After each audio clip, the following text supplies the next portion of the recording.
What's good, YouTube? This is The Real Boxing, back again for a breakdown of the fights happening this weekend, February 21st, 2026, on the Ryan Garcia Mario Barrios card.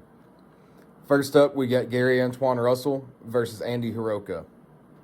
So, Gary Antoine Russell is coming off of a dominating performance against Rayo Valenzuela.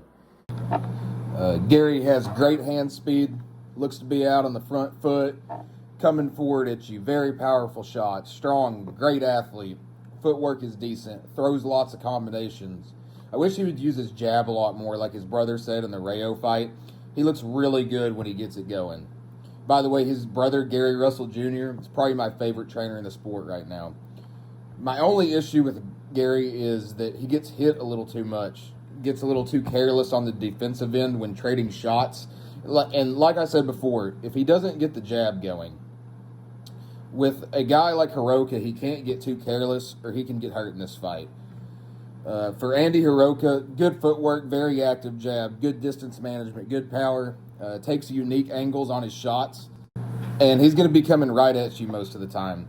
This is why I think this matchup is interesting. You've got two front foot guys who are going to be looking to be aggressive and looking to hurt each other. The key for Gary to win this fight is going to be to get the jab going early, throwing combos off of his jab like Gary Russell Jr. was hounding him to last fight. You can't handle your speed with your stick. Right. You got to start bringing your hooks behind your jab. Whenever you shoot your motherfucking your left hand, bro, you got to touch downstairs to the body or bring your fucking hook behind it. He's a southpaw. Your hook going to beat his all day. You fucking hit me? Put your stick on him. He's too fucking slow on the outside. Okay. Feint, stick. When you get in the inside, you got to eat and fire from your shit. Keep this fucking jab hand up. Do you understand? For Hiroka, I think it's a bit of the same thing, except I don't think that Hiroka can hang with GAR in the pocket. For Hiroka to win, I think he has to keep Gary off of him early by pumping the jab at a high rate, keeping distance from Gary in the first half of the fight, and outboxing him from range. This is also a fight where one punch can change the whole fight, so both guys have to be responsible defensively. The way I see this going is I believe that Gary is going to assert the jab early, tailoring his combos from the jab, and give Hiroka lots of pressure. I think this has potential to be a great fight early on. But for my official prediction, I think Gary ultimately wears him down in the 7th to 8th rounds, and I think he stops Hiroka in the 9th or the 10th. Next up, we got Frank Martin versus Nahir Albright.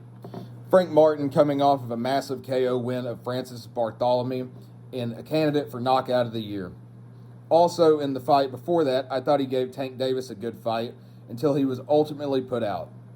Frank has super quick hands, usually a good defensive fighter, got decent pop, very good footwork, smart counterpuncher. There's a lot to like in a fighter like Frank Martin. For Nahir Albright, excellent skills, the definition of a traditional boxer. Doesn't get hit a lot, very good counterpuncher.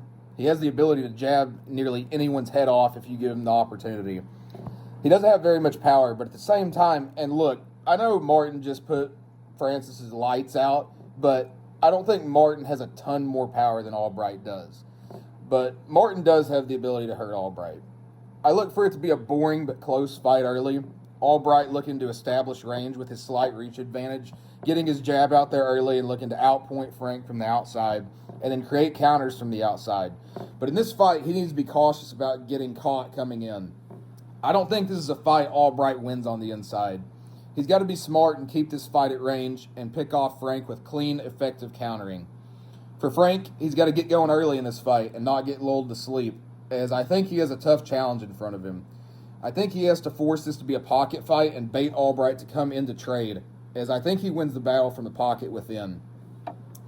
Should be a very interesting fight, and I think it's closer than what some people think.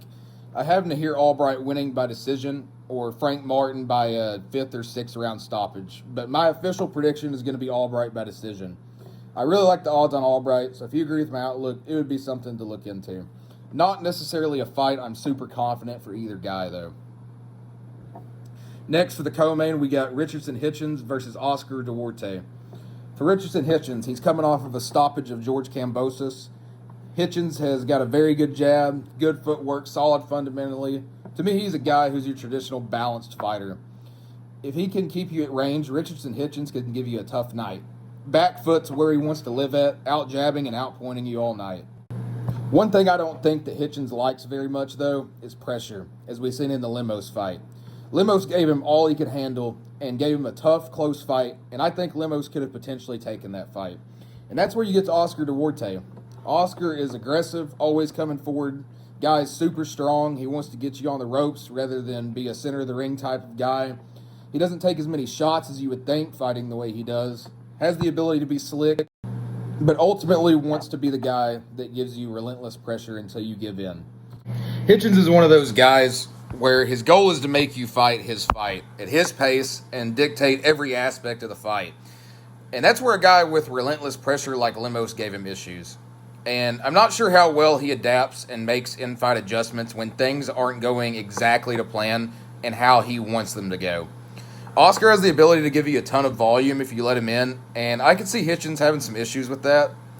How I see this fight going is one of two ways. Either Richardson Hitchens can jab this man to death and keep him off of him for all 12 rounds, or Duarte gives him even more pressure than Limos did and breaks him down. I think the odds should be closer for this fight. I lean a bit more toward Hitchens, but I think I'm going to stay away from this one, I think.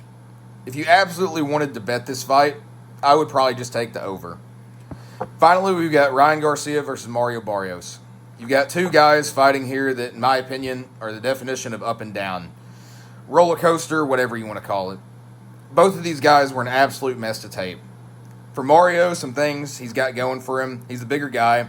I like his pressure when it's calculated and he's picking his shots, and I do think he's durable.